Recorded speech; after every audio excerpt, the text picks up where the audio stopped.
How do you see the evolution from? I mean, from the outside, probably people would recognize this music a little bit harder. You know, also dubstep is a little bit harder for the normal people. You know, that's not so involved in the music, but it became so popular, or the popularity was growing. How's your impression? You're traveling around. What countries are into it, and what countries are not so much into it? I mean, you mentioned North America. You're doing big festivals and stuff like that. What other countries are there?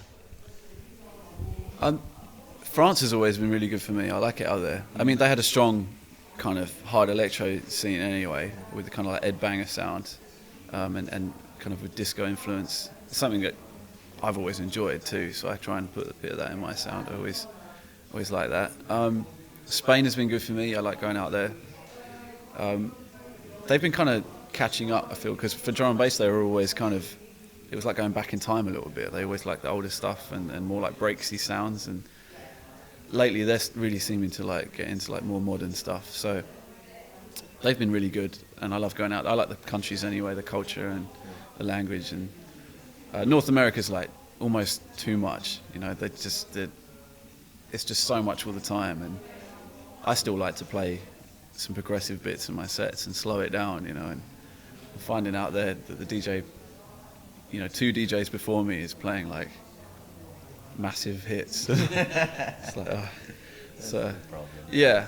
So I feel like there's a bit of oversaturation with just overexcitement, and I guess it has to kind of progress from there. But there's still so much inspiring music going on, and people trying different things all the time now, because there's just no rules anymore. So yeah. Do you have a feeling that the North American success of you and the reason why you're going there has something to do with Deadmau5 and the label, or it would have been anyways because the scene is so growing so strong right now at the moment? I guess the timing of my release was important. My first big EP came out just as North America really caught on, and people really gravitated to it. I felt like I was really proud of the record, and I really enjoyed touring it, and I could feel the momentum building when I went out there, and it's just kept going since then. So I don't know if it's so much, you know, obviously I owe a lot to Mousetrap. It's been a great platform to be on, and I did support tours for Deadmau5 out there, which is a good way of reaching a lot of, you know, new audience. But I don't know, I think a lot of it is just timing, right place, right time, and just kind of going out and being positive about it. The like Steve Aoki's label Dimag is doing North America now. Tiga is taking over almost the same artist for Canada, like Proxy and this kind of people. So when you travel and you have contact with fans or people that go out, do you have? Could you see that before, like a couple of years ago or something like that, it would be a different crowd? Like, you know, because when I went there, you know, so like 3-4 years ago, they still were having the glow sticks and the crazy raver clothes that you know, nobody was wearing anymore in Europe. But is it different now? Like, did it change? Did you have them? No, not at all. They're still there. That's one thing. I think that's very much a European American divide, because I talk about to other like European DJs about that sort of thing. Like, why do they keep wearing these clothes? Why the glow sticks? Nobody you know. knows.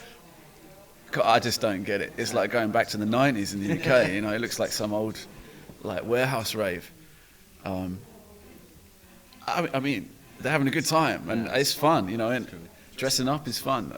It's hard to like get against it, but it's certainly, you don't see that in Paris, you know, like people are far too cool over here. A retro party. Yeah.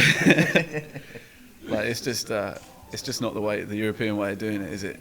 But at the same time, it's just, you just got to go with it. I mean, that's part of the scene, isn't it? Is expression and people having a good time.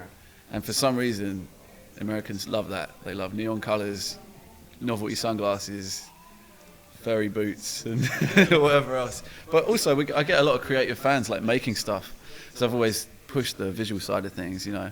And so we'll get people making masks and, you know, like making anything like backpacks and gloves with claws on, or sunglasses with the feed me eyes on and things like this. And it's so much fun that people get involved. I do really like that.